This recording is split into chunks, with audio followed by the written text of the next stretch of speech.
Have you ever wondered how a simple steel wheel can withstand the weight of hundreds of tons, spin millions of times without failing, and cost as much as a luxury car?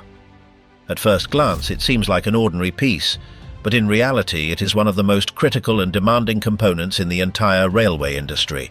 Behind its seemingly simple shape lies an extreme manufacturing process where steel is subjected to infernal temperatures, colossal pressures, and absolute precision controls.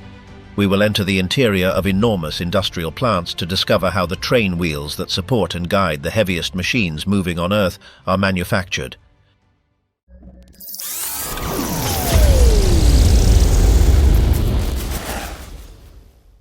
The railway wheel industry is the silent pillar on which the entire global railway system rests. Although few people know it, this sector moves billions of dollars every year. Just one plant in China produces more than 2 million wheels annually, surpassing on its own the total production of several continents combined.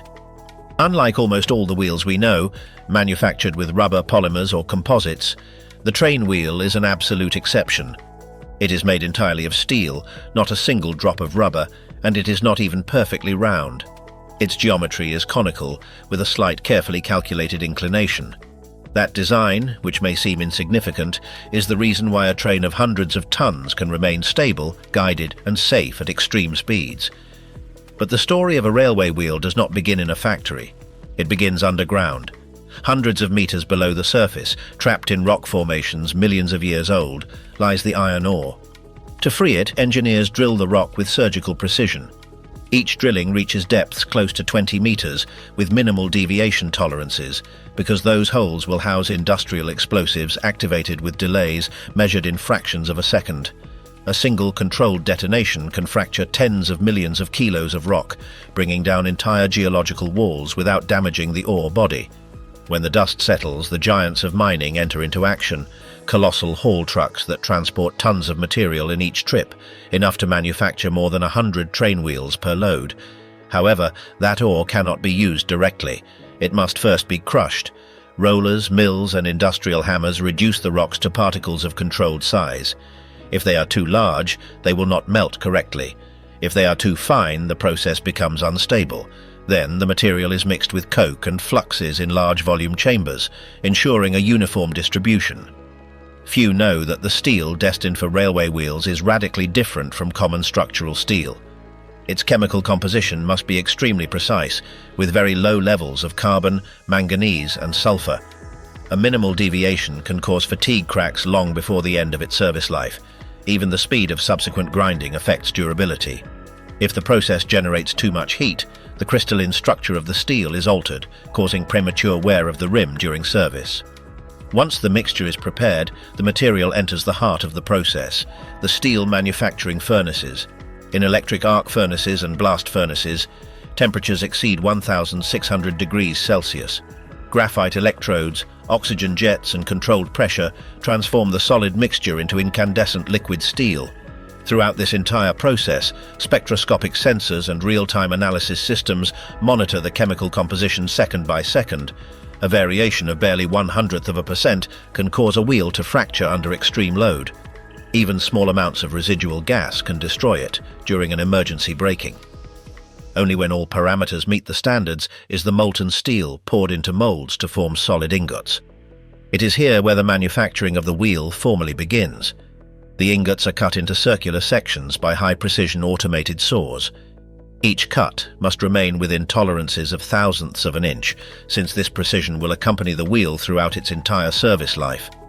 Immediately afterward, robotic arms move each piece to heating furnaces. The steel becomes progressively more malleable, preparing for its first major transformation.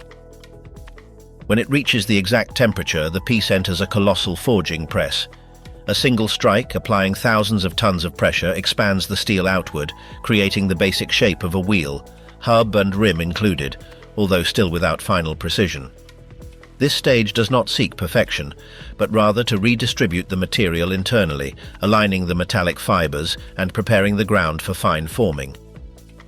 After the initial forging, localized cooling systems stabilize the geometry and reduce internal stresses. Then, the semi-formed wheels enter radial-axial rolling mills with multiple axes working simultaneously. This process orients the grain structure of the steel, increasing fatigue resistance to levels capable of withstanding billions of rotation cycles without failing. Next comes one of the most critical stages: heat treatment. The wheels are heated and cooled following strictly controlled thermal curves. In quenching tanks, hundreds of high-pressure nozzles cool the outer rim at a greater speed than the core, creating an extremely hard surface layer. A difference of just a few degrees can invalidate the piece. In practice, between 5 and 10% of the wheels are rejected at this stage. Then machining begins. In vertical CNC lathes, the oxidized layer is removed and the wheel is brought to its basic geometry. Rotation is carefully controlled to avoid overheating and ensure dimensional consistency. After the initial machining, each wheel is subjected to full immersion ultrasonic inspection. Specialized systems detect internal porosities, microcracks, or defects invisible to the human eye. Only the wheels that pass this test move on to the final machining, where the exact design dimensions are achieved. Surface hardness is measured, static balance is verified, and smooth and stable rotation is guaranteed. As a final stage of protection, the wheel receives a specialized coating applied under controlled conditions. This is not ordinary paint nor an aesthetic finish. It is a chemical barrier specifically designed to adhere to the steel and create a continuous and uniform protective layer. This coating acts as a shield against moisture, salt, grease, and metallic dust present in the railway environment, preventing these agents from coming into direct contact with the surface. In this way, corrosion is blocked from day one, extending the component's service life and maintaining its mechanical properties over time. Once this protection is completed, the process moves on to the traceability stage. Each wheel and each associated component are identified, scanned, and digitally recorded. Through computer systems, it is verified that the technical specifications, inspection results, and manufacturing history match exactly with the established standards.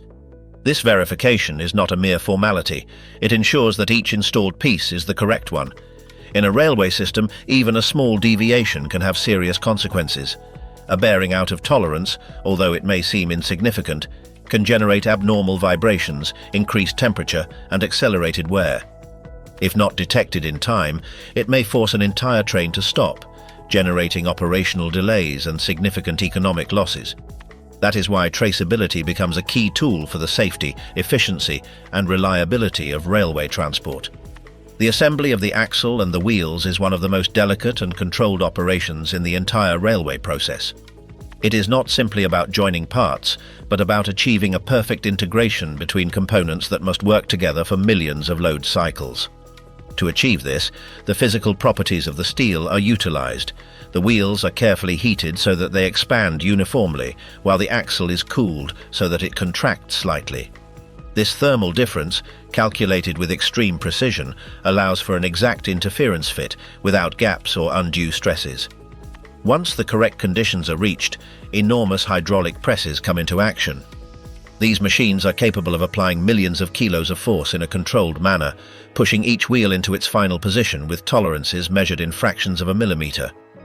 When the parts return to room temperature, the natural contraction of the steel creates an extremely solid union, so resistant that it does not require screws, welds, adhesives, or additional elements, and yet it is capable of transmitting large forces, withstanding constant loads, and resisting vibrations during decades of continuous service.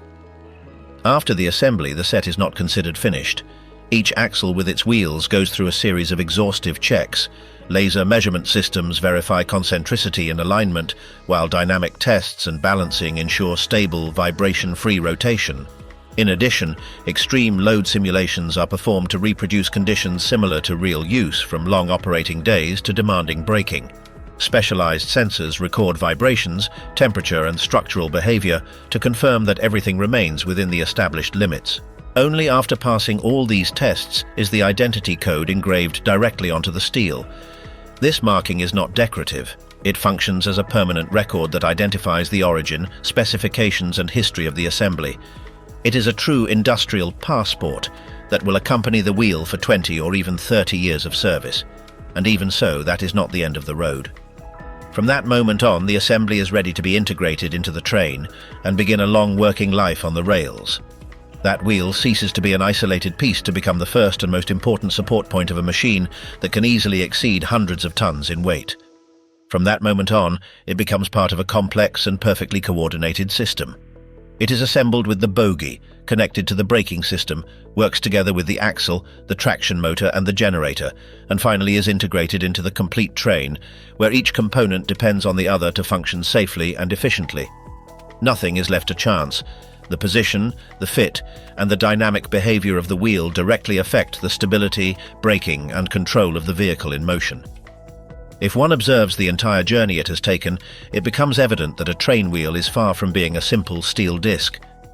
Its story begins much earlier, with the iron ore hidden beneath layers of earth and rock, extracted through high engineering processes.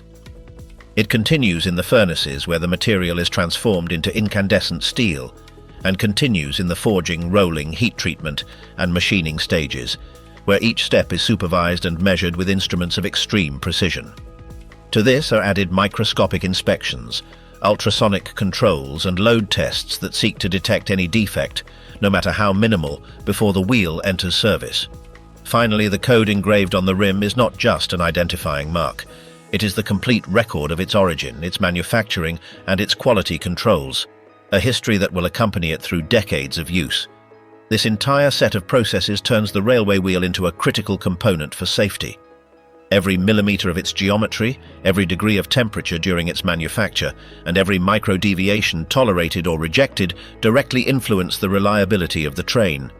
Its proper performance determines not only the efficiency of transportation, but also the safety of thousands of people who rely on it every day to reach their destination.